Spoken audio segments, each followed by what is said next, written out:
And he never really studied art, sort of formally. He kind of basically pretty much taught himself. When he went to the odd sort of course in New York, he, the Sawyer brothers, and there's Raphael and Moses, who were part of. Which was he did attending 2 years in yeah, he didn't. Yeah, but it was kind of. Well, he always played. I mean, you never know that he really actually sort of had very much formal, sort of education as such. But like a lot of people who studied at some London institutions, self-taught artists. Yeah. So, very partially taught. Yeah. So, but then anyway, my grandparents, they fled Germany just, at the last minute, really. Sort of fairly lucky to get across the border to Switzerland because, okay, my grandmother was Jewish, but that wasn't the issue at that point. It was that my grandfather was sort of on one of the lower lists of, people to be rounded up. So they got to Switzerland and then, sort of eventually to the States. So they settled. They were in New York City for a while, but then they settled. They had a collection of comrades in the States, so they found a place for him in this sort of anarchist community outside New York, about 40 miles upriver. And so that's, I spent a few years there as a child, but my Rudolph basically lived there for the last part of his life. There's a picture of it in one of the catalogue anyway. Or a picture of this anarchist place? Yeah, pretty much. It wasn't called High Falls, was it? No, it was Mohegan Colony, but there were actually several. There were a few. There was a place called Stelton, but there were various. I mean, when you say anarchist, they were kind of alternative, really, with some, political anarchists and a lot of other people sort of vaguely of rather alternative persuasions. So there are quite a few characters, and some of them I remember from childhood. So my dad was kind of in this, milieu. I mean, he wasn't. The most political thing he did in 1919, when in Berlin when there was the Red Uprising, and then the sort of whites, the Freikorps, they were busy sort of putting it down. So the Social Democratic government actually used the old German army to sort of suppress the more radical elements. So my dad's only real political act was to sort of give false directions to some pursuing sort of Freikorps when some sort of red activist was escaping one way. So that was, I think, when he was probably about 12 or so. And that was probably the most political act of his life. He did kind of consider going to Spain during the Civil War, and one of his friends said, well, I don't think you're really that much of a soldier, I think you better stick to painting. And that was, so, but anyway. He was a quieter character. Yeah.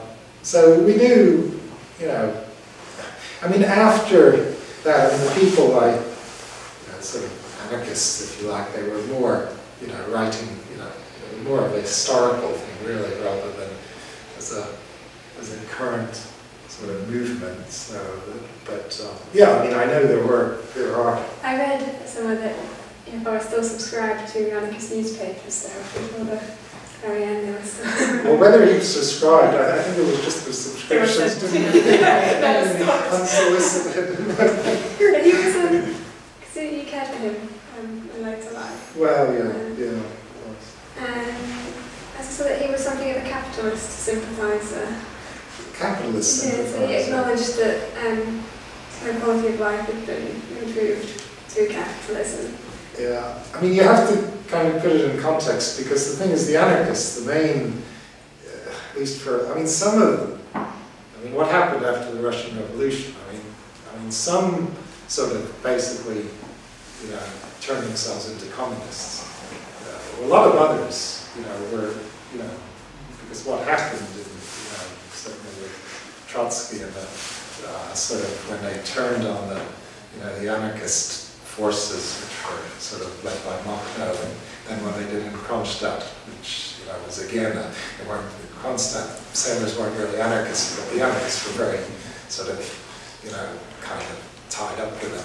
And, they regarded the Bolsheviks as being, complete sort of betrayers. And I mean, they did, sort of Trotsky did, sort of liquidate, hundreds or thousands. I mean, they're all very, Kropotkin, because of his, sort of this fake hero, and so he survived. But basically, not just anarchists, but all the other alternative left-wing, groups were kind of basically, done away with. And so it left them quite a bitter history. And then that was reinforced in Spain, where the situation between the anarchists and the communists, and it was also very unhappy. So it left quite a bad aftertaste. So that kind of colored his, his view of the Soviet Union. And so, a bit of, my enemy's enemy. But no, as far as actually, his sympathies were always probably on the socialist side. But as far as a political system, when it came to sort of choosing between whatever, America and Russia, he sided with America. But in a way, you could say probably sort of similar to someone like Orwell, really. Someone who's basically a socialist, but when it came to having to choose, ended up as quite anti-communist, and of course was adopted then by all sorts of right-wingers who really had not much sympathy with instinctively. Does he seem quite progressive in that he took issue with anarchism and communism not really engaging with modern life? Yeah, he had kind of sort of mixed feelings, but he never, it was more the sort of the degree of repression that, sort of gulag and things like that, but he really, as far as actually organizing society, he had quite sort of mixed feelings. He wasn't really instinctively much of a free market, sort of person.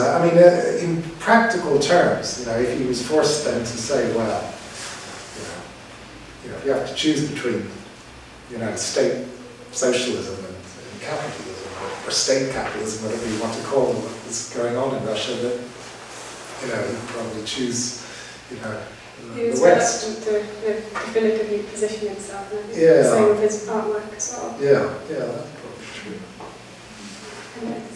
And moving back to the artwork, there's an interesting coincidence that all three of you have artist fathers. Simeon's father is an artist called Norman Ackroyd, and Neil, I don't know so much about your father. My father is Terry Allen. He was a painter and musician, quite liberal. He grew up in the 60s, self-taught artist, and he's quite interested in fantasy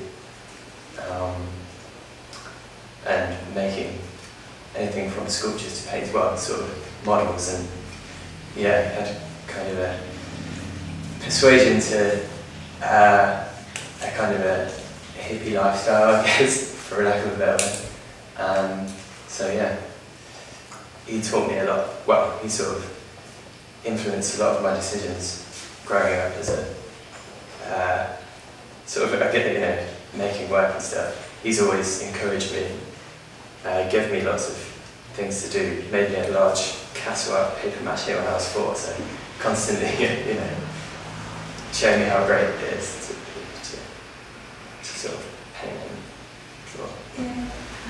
And did you also find the same growing up? Because it's very just a norm to you guys, but for us it's quite interesting to have artist parents, I think.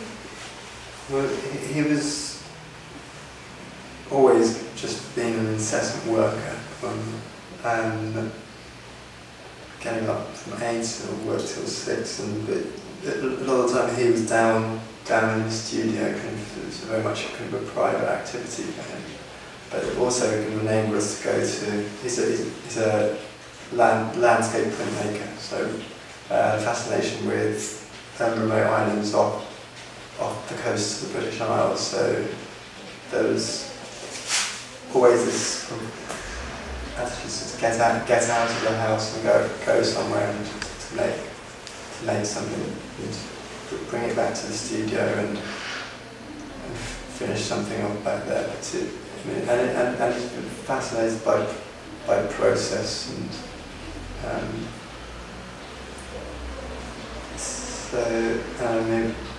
and my grandfather on my mother's side was also a printmaker called Blair Hugh Stanton.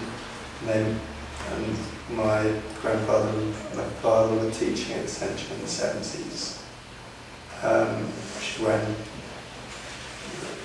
that's how my parents got together. Just say your grandfather on the mother's side's name again. It's Blair Hugh Stanton. Well, the same as Tony Blair? That's the Christian name. And his first wife, my mother came from his third wife, but his first wife was also a wood engraver, my grandfather was a wood engraver, and they were taught by Leon Underwood.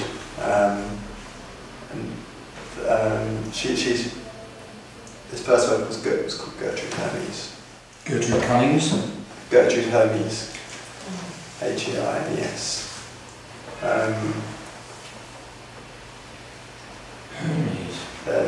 Currently an exhibition of hers on at the course the North House Gallery, which is my mother's gallery. So it's very much grew up within the whole art world situation. Never had any artistic inclinations yourself? No, well, as a child I used to sort of, kind of draw ships and things. But my dad actually started off drawing ships. His dad would take him down to the docks and sort of go and sort of. We actually have quite a few. Even when we lived in New York, there we lived overlooking the Hudson River, and there were these things going by. So some of his, again, there are a few in the catalogue there, a couple of glimpses at it, but we used to, quite a few. Yeah.